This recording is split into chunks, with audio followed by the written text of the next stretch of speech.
Qu'est-ce que c'est? Une Bible? Tu lis la Bible, Ringo? Pas tous les jours. Au large biblique. Le podcast qui explore la Bible. Bienvenue à toutes et à tous sur Au large biblique, le podcast qui explore la Bible. À la mort d'Hérode Ier le Grand, en l'an 4 avant notre ère, le vaste royaume du roi de Judée va être partagé entre ses 4 héritiers désignés par testament et en accord avec l'empereur Auguste. Aucun ne portera le titre de roi, mais celui d'éthnarque. Ces princes hérodiens dépendent de Rome. Ainsi, la disparition d'Hérode inaugure un temps où la puissance de Rome se fera davantage oppressante, provoquant des contestations juives et des révoltes de plus en plus violentes, tout comme leur répression.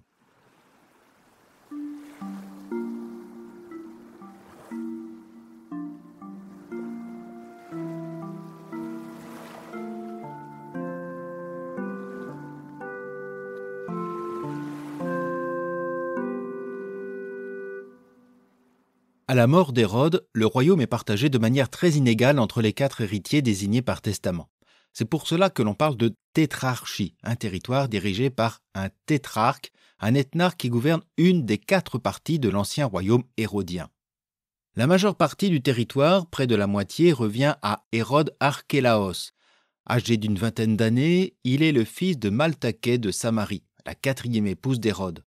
Son frère utérin, Hérode Agrippas, plus jeune de 2 ans, hérite quant à lui de la Galilée et de la Pérée. Un autre fils d'Hérode, Philippe, né de Cléopâtre de Jérusalem, la 5e épouse du souverain défunt, reçoit le territoire comprenant la Gaulanitide, la Batanée, la Traconitide et l'Oranitide. Rome récupère, dans le giron de la province de Syrie, le territoire de Gaza et en gros celui de la Décapole. Je vous renvoie aux cartes géographiques du site.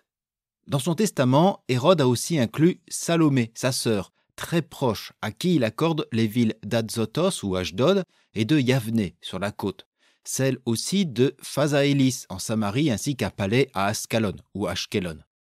Salomé décédera 14 ans plus tard à l'âge de 75 ans. Elle léguera ses propriétés à Livie, son amie et épouse de l'empereur César Auguste. Si Archélaos hérite de la plus grande part du royaume représentant les 2/3 des revenus de son père, son règne sera le plus court des héritiers d'Hérode. En l'an 6 de notre ère, l'empereur lui retire sa charge et l'exile en Gaule dans la cité de Vienne. Il y décédera 12 ans plus tard. Mais pour quelle raison en est-il arrivé là? Déjà, sitôt la mort d'Hérode et sa succession connue, Archélaos doit faire face à une contestation qu'il fera taire violemment, car le jeune ethnarque n'hérite pas seulement des richesses de son père, mais aussi des oppositions qui commençaient à poindre à la fin de son règne. Suite à l'affaire de l'Aigle d'Or, saccagée par des pharisiens, nombreux sont les Juifs qui se rassemblent durant la Pâque de l'an 4 avant notre ère pour réclamer justice à l'encontre des alliés d'Hérode et de l'impopulaire grand prêtre Joazar ben Boethus, beau-frère de ce dernier, coupable à leurs yeux de ces exécutions sommaires. Selon Flavius Joseph, Archélaos aurait alors maté la révolte par une intervention armée qui aurait fait 3000 victimes. Alors que celui-ci rejoint Rome pour recevoir son titre d'éthnarque des mains de l'empereur, la contestation grandit quand un procurateur romain, Sabinus, décide de s'en prendre aux biens d'Hérode et surtout au trésor du temple. Le légat de Syrie est alors obligé d'intervenir pour calmer ces révoltes qui résonnent jusqu'en Galilée et notamment dans la ville de Séphoris, en partie saccagée. La mort d'Hérode semble avoir réveillé des velléités d'indépendance vis-à-vis du pouvoir romain. Le règne catastrophique et cruel d'Archélaos, incapable de garantir la paix, amena une délégation de notables juifs et de samaritains à Rome demander la fin de son règne au profit de la seule autorité romaine. L'affaire, bien évidemment, est entendue, Archélaos est déposé et exilé en Gaule en l'an 6. Le territoire passe alors sous le contrôle direct de Rome et devient une province romaine dirigée par un préfet qui siégera à Césarée-Maritime et chargé de nommer ou de défaire les grands prêtres. Pour réorganiser le territoire et notamment les taxes, Rome entreprend un recensement supervisé par Quirinius, légat de Syrie, avec le soutien du grand prêtre Joazar. L'initiative jugée impie déclenche la révolte de Judas de Galonitide et du pharisien Sadoc. révolte que le grand prêtre va réussir à apaiser. Sous César Auguste, 3 préfets vont se succéder, Coponius, Ambivulus et Rufus. Aucun ne semble avoir été confronté à d'autres graves rébellions, sinon une querelle entre Juifs et Samaritains. En l'an 14, César Auguste meurt, laissant son empire à son fils adoptif et successeur, Tibère, qui régnera entre l'an 14 et l'an 37. C'est cette époque qui va maintenant nous intéresser.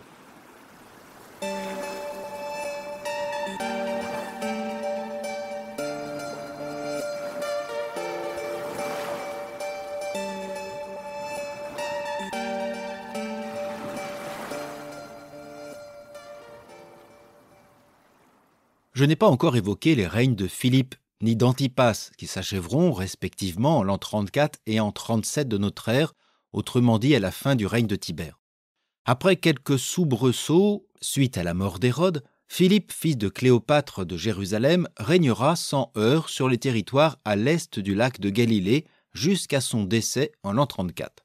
Sa population est majoritairement non juive. Le tétrarque ne laissera pas d'héritier et ses possessions reviendront à l'autorité romaine.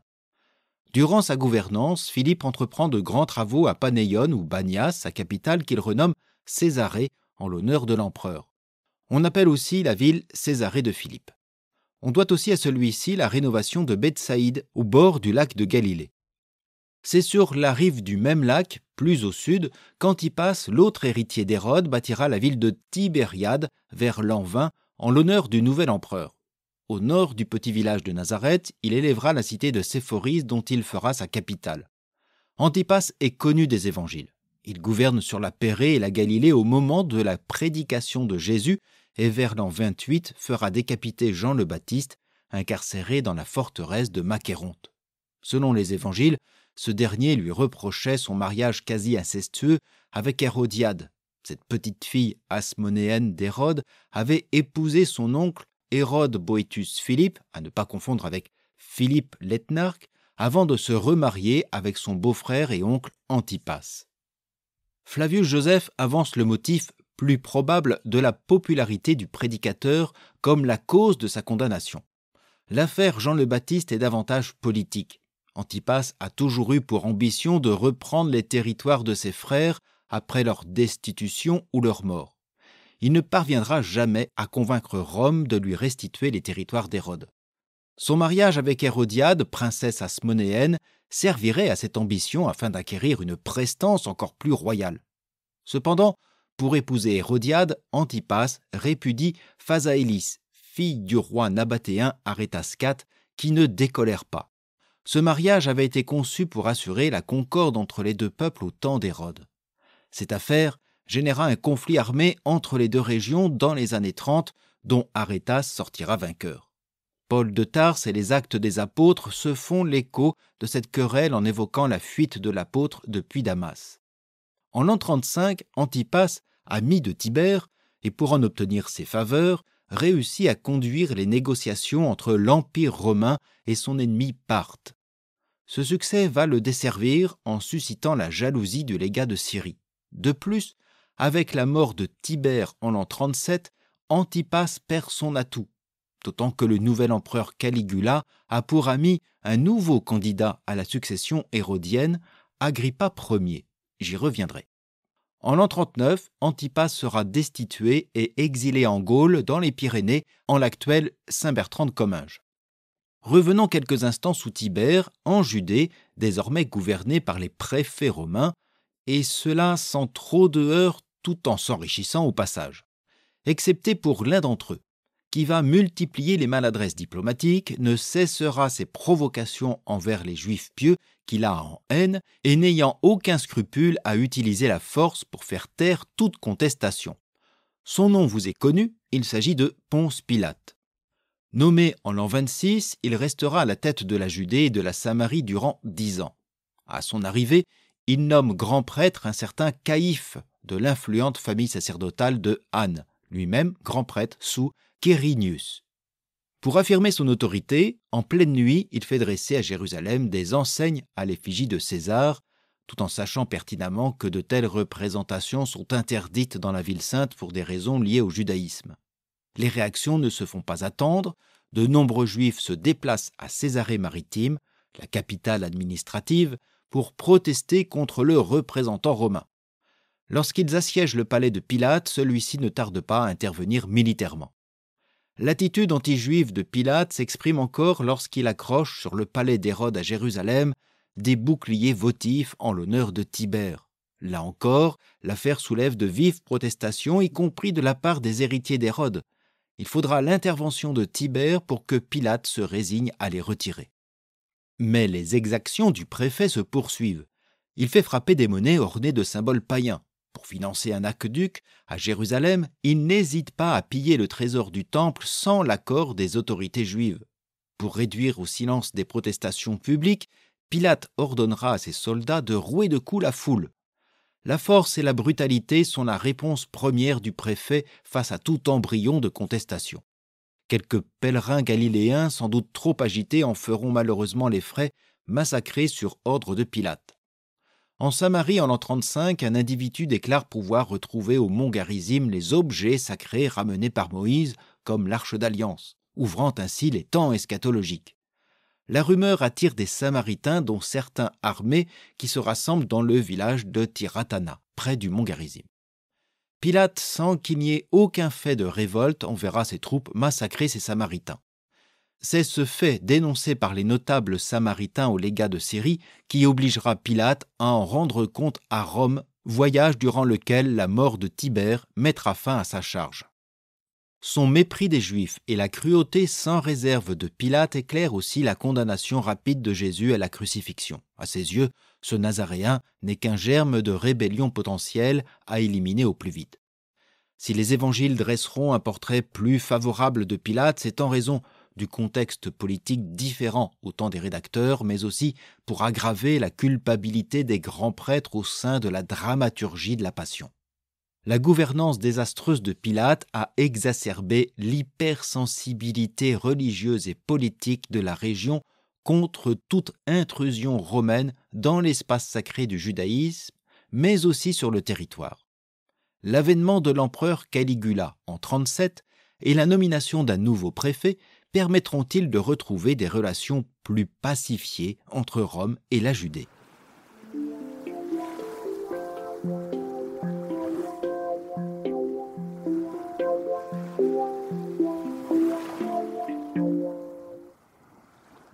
Depuis Auguste, tout empereur romain possède avec le titre religieux de souverain pontife un caractère sacré et divin.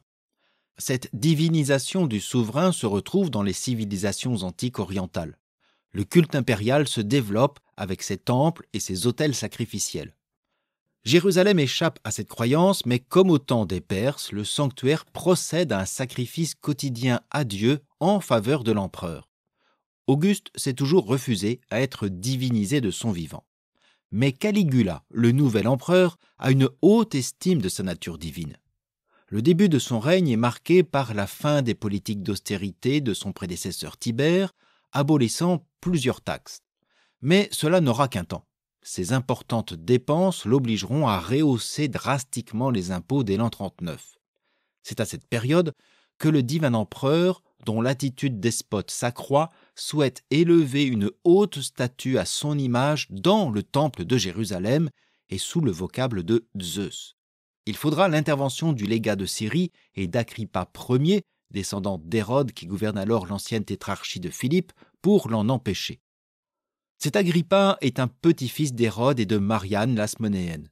Son père n'est autre qu'Aristobule IV, fils d'Hérode exécuté par celui-ci en l'an 7 avant notre ère. Agrippa a grandi à Rome à la cour impériale. Sachant très bien louvoyer dans ce milieu, il a réussi à se lier d'amitié avec Caligula, alors héritier potentiel du trône. De fait, une fois au pouvoir en 37, Caligula lui offre la tétrarchie de son oncle Philippe, mort sans héritier en 34. Puis, lorsqu'Antipas fut exilé en Gaule, Agrippa reçut en 39 la Galilée et la Pérée. L'impopularité grandissante de Caligula et l'opposition de plus en plus vive du Sénat incitent Agrippa à se rallier au parti de Claude. Ce fut la bonne option. En 41, Caligula, victime d'une conjuration, est assassiné par sa propre escorte. Grâce, entre autres, aux négociations d'Agrippa, Claude, déjà acclamé empereur par la garde prétorienne, reçoit l'aval du Sénat. Agrippa recevra alors comme récompense de son ami empereur les territoires de Judée et de Samarie, avec cette fois le titre de roi. Le nouveau et dernier souverain de Judée retrouve les anciens territoires d'Hérode le Grand, et comme son aïeul, il aura en charge la nomination des grands prêtres du temple. Son jeune frère, Hérode, cinquième du nom, devient quant à lui roi de Chalcis, une région du sud Liban. Agrippa sera un ardent défenseur du judaïsme, se méfiant des groupes religieux juifs marginaux tels les chrétiens de l'époque, comme aussi les Samaritains. En 44, il fera assassiner Jacques, fils de Zébédée, l'un des 12 apôtres de Jésus. C'est au cours de cette même année que le dernier roi de Judée meurt, après 3 courtes années de règne. Les causes de sa mort soudaine et brutale, lors de jeux à Césarée en l'honneur de l'empereur, demeurent indéterminées. Certains historiens avancent l'hypothèse d'un empoisonnement. Il est vrai qu'Agrippa Ier a pris des initiatives qui auraient pu inquiéter le pouvoir romain, notamment le légat de Syrie. À l'inverse, au sein du judaïsme, certains pouvaient encore espérer un retour à l'indépendance de la Judée. Agrippa montre surtout ses talents de diplomate.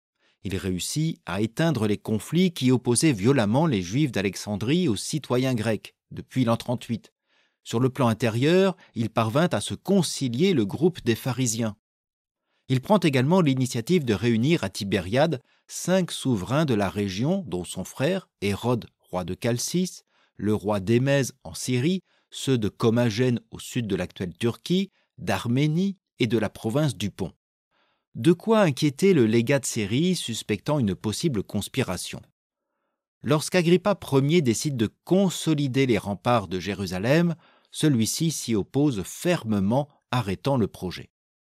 Ces éléments historiques appuient l'hypothèse d'un empoisonnement d'Agrippa par les autorités romaines, qui se protègent ainsi du soulèvement populaire.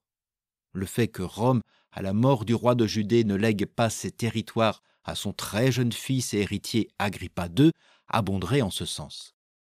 En tout état de cause, avec la mort d'Agrippa Ier, ces territoires sont désormais placés sous le commandement d'un procurateur romain dépendant du légat de Syrie. Seul le droit de nommer les grands prêtres est donné au roi de Chalcis, Hérode V. Au décès de celui-ci en 48, le royaume de Chalcis sera donné à Agrippa II, le fils d'Agrippa Ier. Avant cela, avec la mort d'Agrippa Ier en 44, vont se multiplier les contestations contre Rome.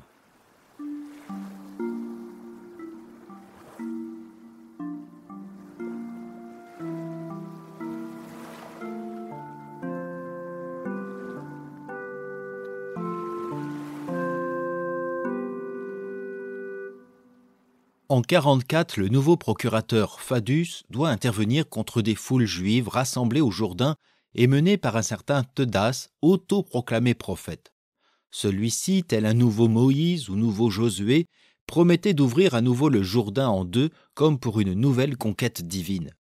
Fadus, craignant un soulèvement, envoya ses troupes éliminer les partisans de Teudas. Ce genre de défi à la paix romaine n'est pas nouveau. On peut faire mémoire de Jean le Baptiste et Jésus de Nazareth dans les années 28 à 30. Leur proclamation, centrée sur l'avènement d'un royaume, n'a pas un aspect purement spirituel.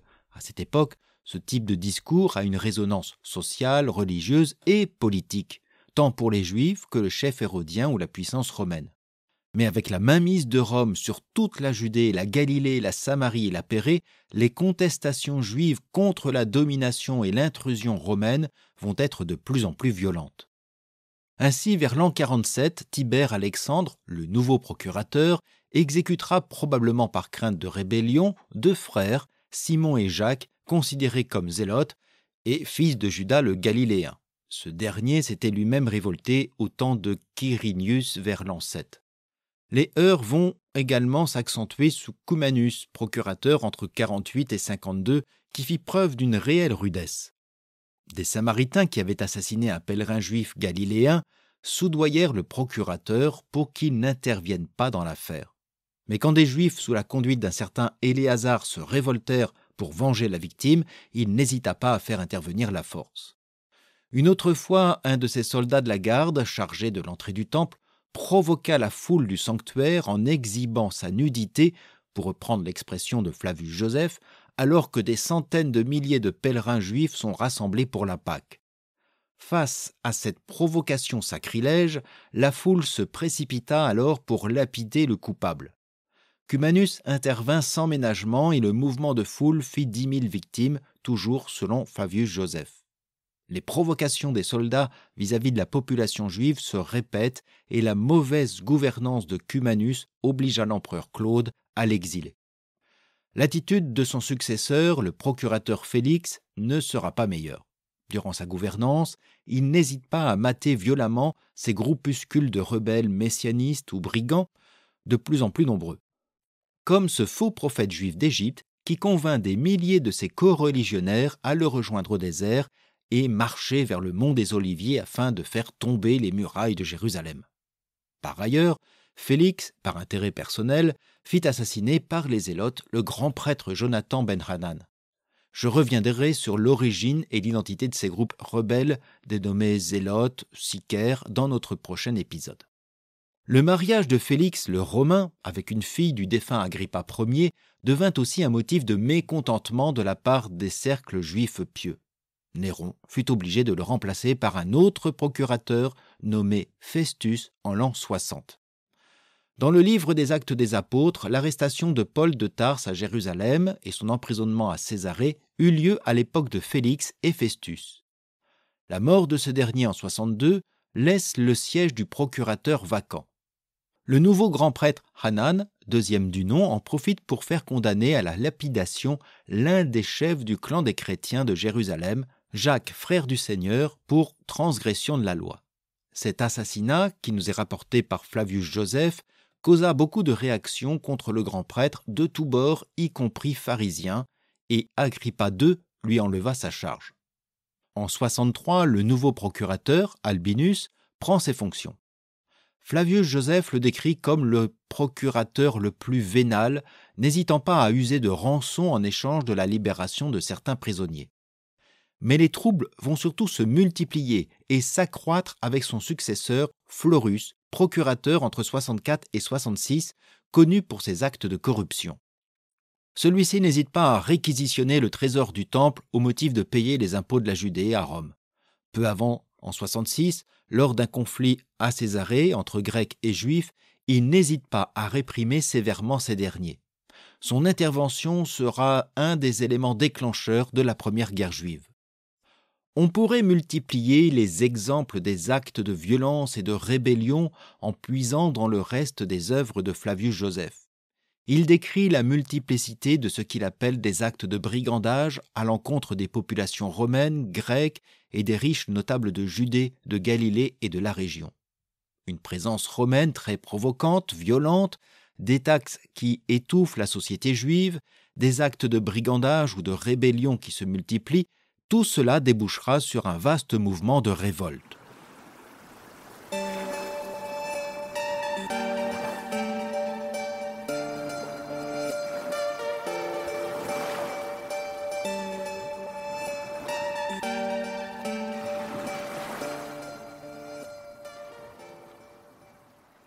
Avec la mort d'Hérode Ier, ses héritiers perdent l'autorité royale et se comporteront comme des princes hérodiens soumis à la puissance romaine. Seul le règne d'Agrippa Ier, en raison de son ascendance et sa défense du judaïsme, a pu apparaître comme un digne successeur asmonéen. Mais son règne sera éphémère et sa mort brutale a pu mettre fin à beaucoup d'espoir. De plus, l'autorité du grand prêtre, dont les nominations se succèdent, est désormais limitée et surtout très contestée en raison de sa compromission avec le pouvoir romain. La multiplicité des provocations romaines, l'absence de toute institution juive respectable et respectée pour réguler toute violence, laissent le champ libre au pillage comme aux aspirations messianiques et ou révolutionnaires luttant pour libérer la Judée du joug romain. Ces mouvements, déjà présents, mais moindrement à la fin du règne d'Hérode Ier le Grand, vont prendre plus d'ampleur avec notamment le groupe des Zélotes que nous allons retrouver lors de la première guerre juive. C'est ce que nous aborderons avec notre prochain épisode. D'ici là, je vous souhaite à toutes et à tous une bonne journée, une agréable soirée et je vous dis à bientôt sur Au Large Biblique.